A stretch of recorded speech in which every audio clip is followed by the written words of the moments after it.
የኛ ሀገር ትምህርት መልካም ስብዕናም ማያረግም ጥሩ ባለሙያም ማያረግም ሁለቱም የሌለ እንዳለመታደሉ ነው ማለት ነው። ግን እንዳልኩት ቁስል ስለሆነ ብዙ ነገር ትችት ባበዛን ቁጥር ተስፋ መቁረጥ እንዳይመጣ ነው እንጂ በአንድ ሀገር ውስጥ ሞራልን ከሚገነቡ ነገሮች አንዱ ትምህርት ነው። ሁለተኛው ሃይማኖት ነው።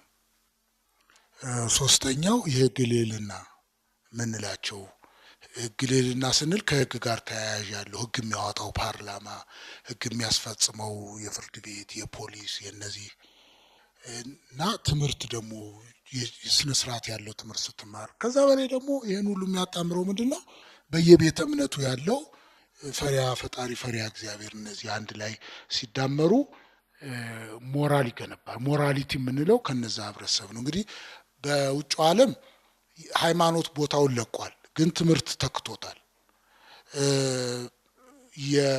የህግ ስርዓቱ ተክቶታል።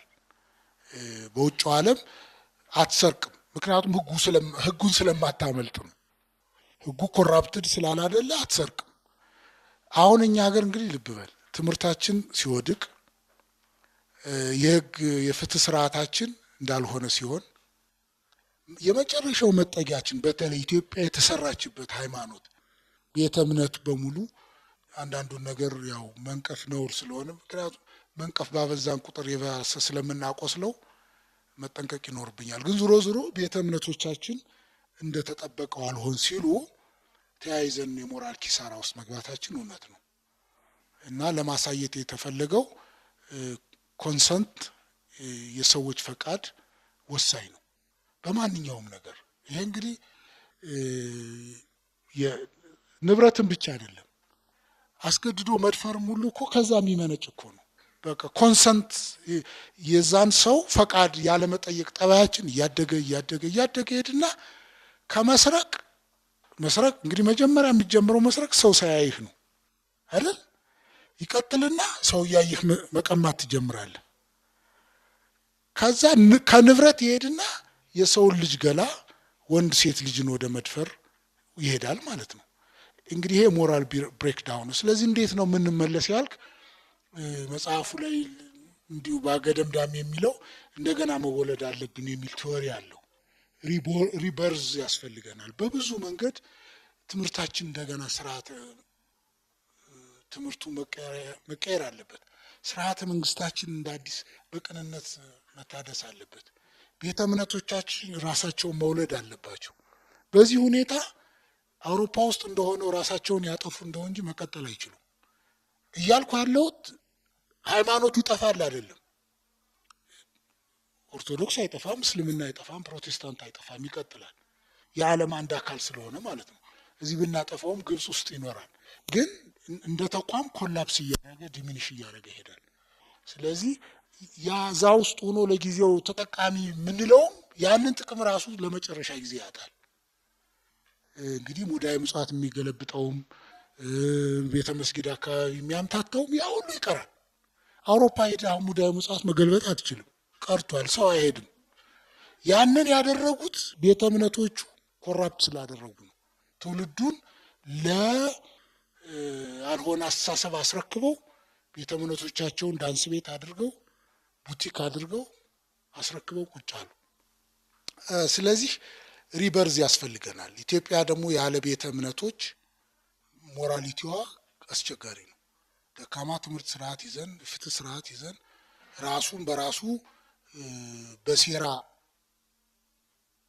እንደ መንግስት የሚቆጥር መንግስት ይዘን ይህን ሁሉ ትውልድ ይዘን ልንቀጥል አንችልም። ስለዚህ ቤተ እምነቶቹ ለጊዜው ራሳቸውን እንትን ብለው ይህን የሞራሊቲ ምንጭ ማምጣት አለባቸው ነው። ግን ትልቁ ነገር ማመን ያለብን ከሌ ሳንል ሞራላችን ተጎድተናል ሁላችንም። ከዚህ ውስጥ ደግ ሰው የለም አሁን እውነት ለመናገር። ስለ ስብዕናው ግን የት ቦታ ላይ ነው ስለ ስብዕና የተማርነው? ከአንደኛ እስከ እኔ አስራ ምናምን እንግዲህ እኮ የት ቦታ ላይ ነው ስለ መልካም ስብዕና ስለ ሞራሊቲ የተማርነው? አልተማርንም እኮ።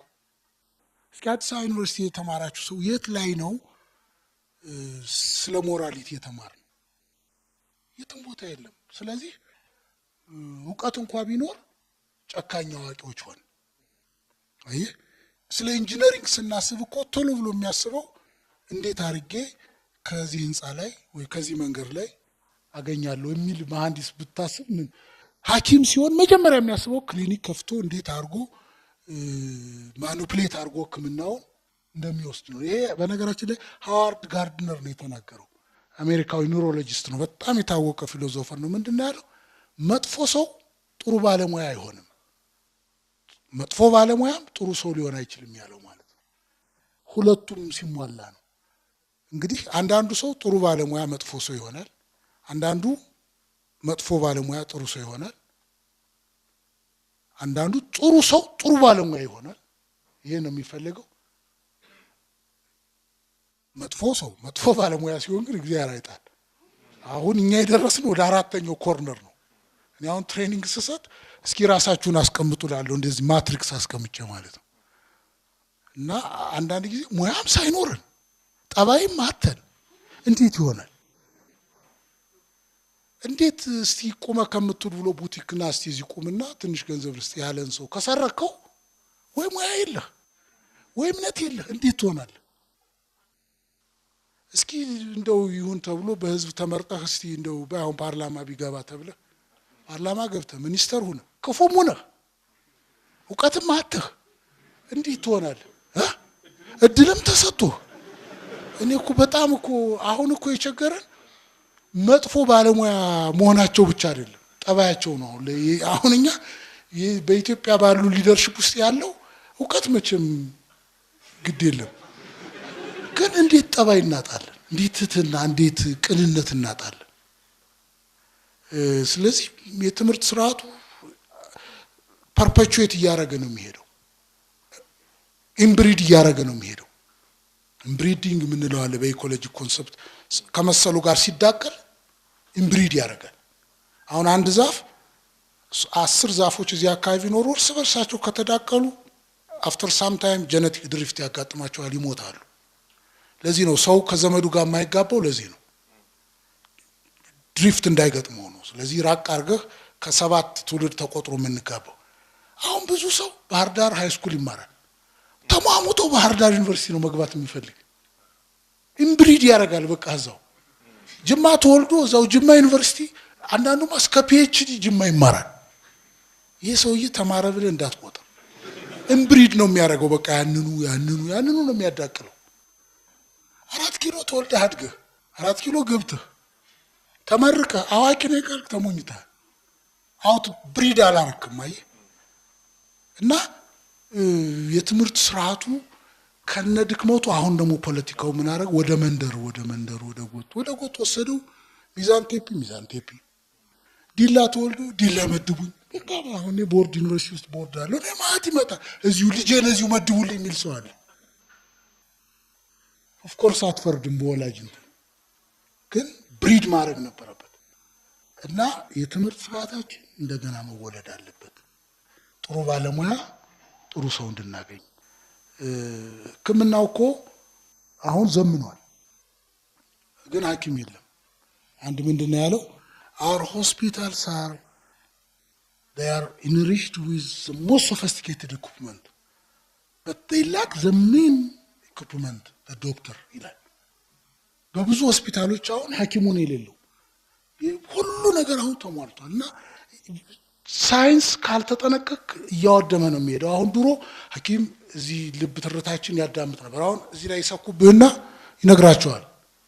ኦክሲቶን ምናምን ያደርግ ብቻ ብዙ መሳሪያ ከሐኪሙ ያርቃል አሁን። ስለዚህ ያስብና የሕክምና ስብናው ስላደገ አይደለም ሀገሩ፣ ካልገነባው እየወደቀ አንተን ለማሽን አስረክቦ እሱ ሌላ ቦታ ይሄዳል።